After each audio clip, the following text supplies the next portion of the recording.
अस्सलामु अलैकुम व्यूअर्स।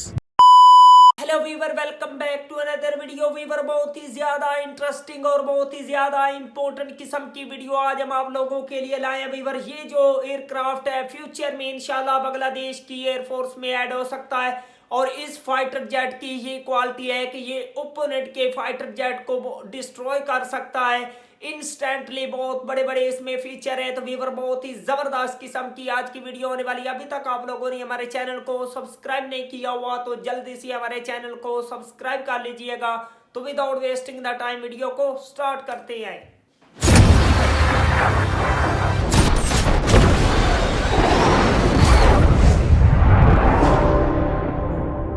আসসালামু আলাইকুম ভিউয়ার্স। ভিডিওর টাইটেল এবং থাম্বনেইল দেখে বুঝে গেছেন আজকের আলোচনা কি নিয়ে হতে যাচ্ছে। হ্যাঁ, আধুনিক আকাশ যুদ্ধের উড়ন্ত এক রাডার AW&C বিমান। এই ভিডিওতে আপনারা জানতে পারবেন AW&C কি, এটার ব্যবহারে যুদ্ধের সাফল্যের একটি ইতিহাস, সাথে বিশ্বের অ্যাডভান্সড কিছু AW&C বিমানের পরিচয় এবং বর্তমান প্রেক্ষাপটে এটি বাংলাদেশের জন্য কতটা প্রয়োজনীয়। তো চলুন শুরু করা যাক।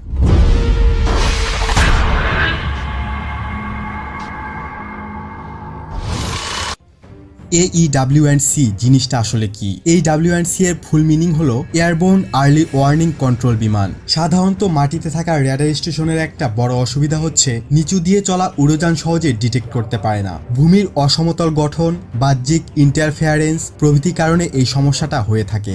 আবার মাটিতে থাকা দূরপাল্লার রেডারগুলো সাধারণত এক জায়গা থেকে আরেক জায়গায় মোতায়েন করা যায় না সহজেই। এই সকল সীমাবদ্ধতা দূর করতেই মূলত উড়ন্ত এই রাডারের ধারণাটা আসে। বর্তমানে airborne early warning and control AW&C ব্যবস্থা আকাশ যুদ্ধের একটি অবিচ্ছেদ্য অংশ।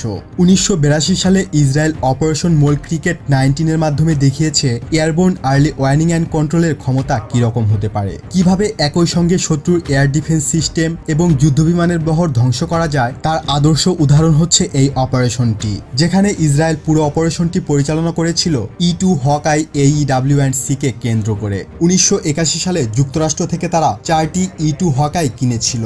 মোল ক্রিকেট 19 অপারেশনে ইসরায়েলি 90টির মতো যুদ্ধবিমান F-16 এবং F-15 সীমানা পেরিয়ে সিরিয়ায় প্রবেশ করে 29টি সিরিয় surface to air missile battery ধ্বংস করে দেয়। একই সঙ্গে ইসরায়েলি বিমানগুলোকে ইন্টারসেপ্ট করতে আসা প্রায় 100টি সিরিয় MiG-21, MiG-23 মডেলের মাঝে 86টি বিমান আকাশেই ধ্বংস করে দেয়। বিপরীতে পুরো অপারেশনে একটাও ইসরায়েলি বিমান ধ্বংস করতে পারেনি সিরিয়া।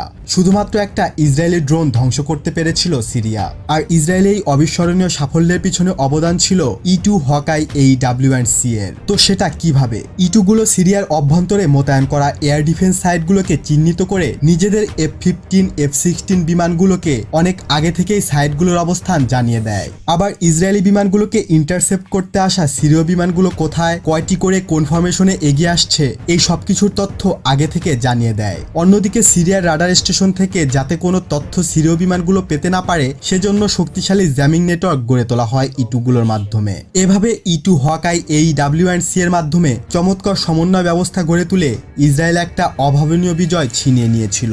এবার বিশ্বের সর্বাধুনিক কিছু airborne early warning and control বিমানগুলোর সাথে পরিচয় করিয়ে দিচ্ছি। প্রথমেই ব্যারিয়েভ A-15U। রাশিয়ার সর্বাধুনিক AW&C বিমান হচ্ছে ব্যারিয়েভ A-15U, যার প্রথম ভার্সনটি আকাশে উড়েছিল সেই 1978 সালে।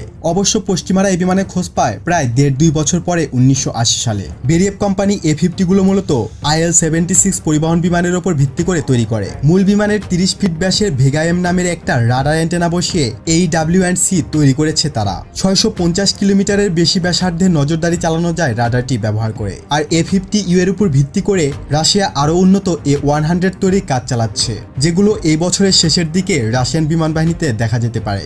মার্কিন E2D অ্যাডভান্সড হকাই। E2D হলো নর্থ্রপ গ্রুম্যানের তৈরি E2 এয়ারক্রাফট প্ল্যাটফর্মে নতুন ভ্যারিয়েন্ট।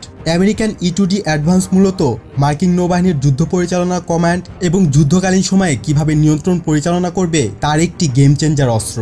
টার্গেট টেরিটরি ছাপিয়ে এর পাওয়ারফুল এবং অ্যাডভান্সড রেডার সিস্টেম 300% এলাকা আরও বেশি কভার করবে। E2D হকাইয়ের সিঙ্গেল একটি ফ্লাইটের সময় এর কমান্ড অ্যান্ড কন্ট্রোল ক্ষমতা একে একসাথে কয়েকটি মিশন পরিচালনা করার দক্ষতা এনে দিয়েছে, যা একই সাথে airborne strike, land force support, rescue operation, reliable communication managing একে মাল্টি মিশন প্ল্যাটফর্ম হিসাবে গড়ে তুলেছে। সর্বপ্রথম E-2D এর পরীক্ষামূলক সংস্কারের মাধ্যমেই মার্কিন নেভিকে 2টি বিমান সরবরাহ করা হয় এবং আমেরিকান নৌবাহিনী এর পারফরমেন্সে সন্তুষ্ট থাকায় বর্তমানে তারা এর ব্যাপকভাবে ব্যবহার চালাচ্ছে। KZ-200 KZ-200 হলো চীনের তৈরি একটি tactical airborne early warning and control system. চীন একটি নতুন আর্লি ওয়ার্নিং সিস্টেমের কাজ হাতে নেয়, যার কোড নেম দেওয়া হয় হাইনিউ-5। 2000 সালে কার্যক্রম শুরু হয় আর 2001 সালে KZ-200 এর প্রথম প্রোটোটাইপ আকাশে ওড়ে। প্ল্যাটফর্ম হিসেবে ব্যবহার করা হয় Y-8 টার্বোপ্রপ চালিত পরিবহন বিমান। এরপর দীর্ঘ পরীক্ষা নিরীক্ষা শেষে 2005 সালে ওড়ানো হয় দ্বিতীয় প্রোটোটাইপ। বর্তমানে KZ-200 চীনের অন্যতম প্রধান AEW&C বিমান। ধারণা করা হয় এরপর চীন ইউক্রেনের এয়ারক্রাফট প্রস্তুতকারক এবং ডিজাইনার বিখ্যাত অ্যান্টনভের কাছে যায় সাহায্যের জন্য।